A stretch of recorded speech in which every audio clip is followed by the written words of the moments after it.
Hi, Democrats. Today is, what is it? Is it Tuesday? Wednesday, August 23rd. And it's time for the Chair's Daily Live.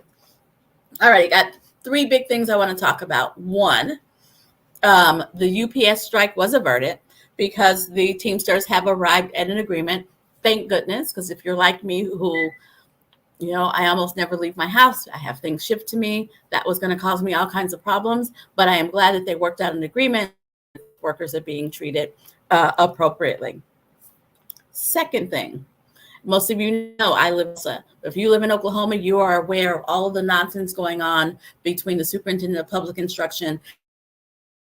He has been, since almost before he got elected, he's been attacking Tulsa public schools, even though their educational outcomes are on par, excuse me, with the Oklahoma City public schools, and that there are 26 schools that are performing at a rate that's not even as high as the Tulsa public schools, which aren't high. But Tulsa public schools has been, kind of in his crosshairs. He's been attacking Tulsa public schools relentlessly, like he doesn't have a real job. Well, it happened yesterday. Superintendent Deborah Gist tendered her resignation. She did so, according to her email, not me reading her mind, in an attempt to save the accreditation for Tulsa public schools.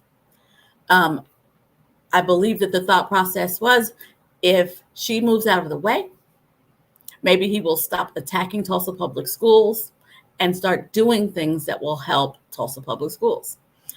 Because in the last couple of weeks, his became very pointed and directed at Superintendent Gist, to the point of even like making up allegations and all that kind of nonsense. And so in the spirit of a true leader, Dr. Gist stepped down with the hopes that would save the accreditation of Tulsa public schools. We shall see. We shall see indeed. I will tell you, though, that letter of resignation, reverberated all throughout Tulsa. It's going to be a big shock. Now, I'm not finished talking about the superintendent of public schools, because right now he's under fire for sharing a tweet that a lot of folks are tracking back to causing bomb threats. They're threats called into Tulsa public schools. They not only threaten the schools, but they actually threaten specific people and doxed one individual that I saw. They put their address out there on the internet for everyone to see. That's what happens when people who are in positions of power are reckless with their rhetoric. And the eye roll is why is that man in a position of power?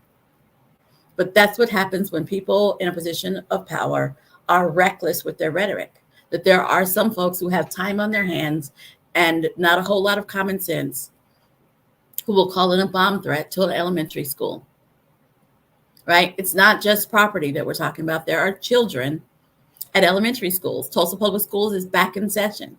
And so a bomb threat called into an elementary school is not only scary, dangerous, but it also is disgusting, because someone is mad at a particular political party or a ideology, and they're willing to blow up children, inconvenience children, scare children, traumatize children. Yeah. Not sure how blowing up children makes your point, but that's a point that's being made. Now to talk about the thing that everybody's talking about tonight. Tonight is the first GOP debate for the 2024 presidential election.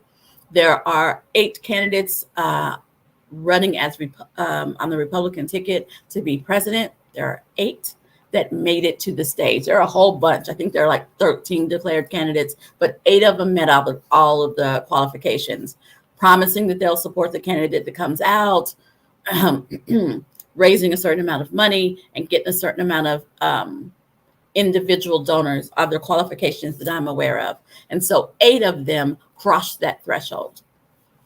And so tonight, if you have the stomach and you're watching or listening to the debate, you will hear why we fight. I'm not someone who can read the tea leaves, who predicts the future, but we've heard what they're talking about. We've heard what they're talking about. There's more talk about banning books and restricting history, and cutting off much needed funds for those in need, tax breaks for the rich. That's what they're selling. And we're going to hear a whole bunch about that. And of course, woke ideology and their war on woke, which we don't even know what that means. And I don't think that they do either. Much about that. And I encourage you to watch it, so that if you get lackadaisical and you think that this fight isn't worth it, you need to have this in your brain as to why we fight. We fight for every man, because Democrats believe that we all do better when we all do better. Keep that in mind as you're listening to the drivel that we're going to hear tonight, where they're othering folks and they're dividing us. If you need that reminder, I don't need it, but if you need that reminder of why we fight, why we're on this side united, why we're trying to find candidates to run as common sense Democrats, watch that debate and see what they say.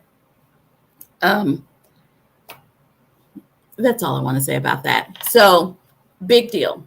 Teamsters reached a deal, no UPS strike. Dr. Deborah Gist stepped down for Tulsa Public Schools superintendent. And so let's see if the state superintendent of public instruction will tone down the rhetoric and focus on what is good for the students. Kind of doubt it, but one can hope. And then tonight is the debate. And as we think about what's happening on all that side, that's happening today. The debate is today. While defendants in the case of trying to steal the election, interfere in the elections in Georgia, are turning themselves in. They have until Friday. And a bunch of them turned themselves in, excuse me, in the overnight hours and today. And it is my guess, because none of them called me, it is my guess that they're trying to get in there and get out before the media circus, because the former president has said that he's turning himself in tomorrow. So you know that every media person who has a camera is going to be there. And so these folks ran down there and turned themselves in today, got their fingerprints, their mugshots, their heighteners. They turned themselves in today so they wouldn't have to be a part of the media circus that is absolutely going to happen tomorrow. There will be a media circus. They have until Friday, but there are two defendants, excuse me, Jeffrey Clark and Mark Meadows, who are trying desperately to not have to turn themselves in at all. So there's going to be a lot of talk about the Republican Party in the next 3 days. Pay attention to all of it. Pay attention to all of it, because sometimes folks need a reminder of why we fight. We need a reminder of what is happening over there and what we must stop. Because if they're willing to rig an election, to continue to do fundraisers, to raise money to pay for lawyers, spend them on trying to rig an election, imagine what they would do if they were able to get back into control. It's a little scary. I don't want to think about it. That's why I fight. All righty, I will suffer through the debate tonight so we can talk about it tomorrow. Tomorrow at 4:15, I'll be right here. Thanks.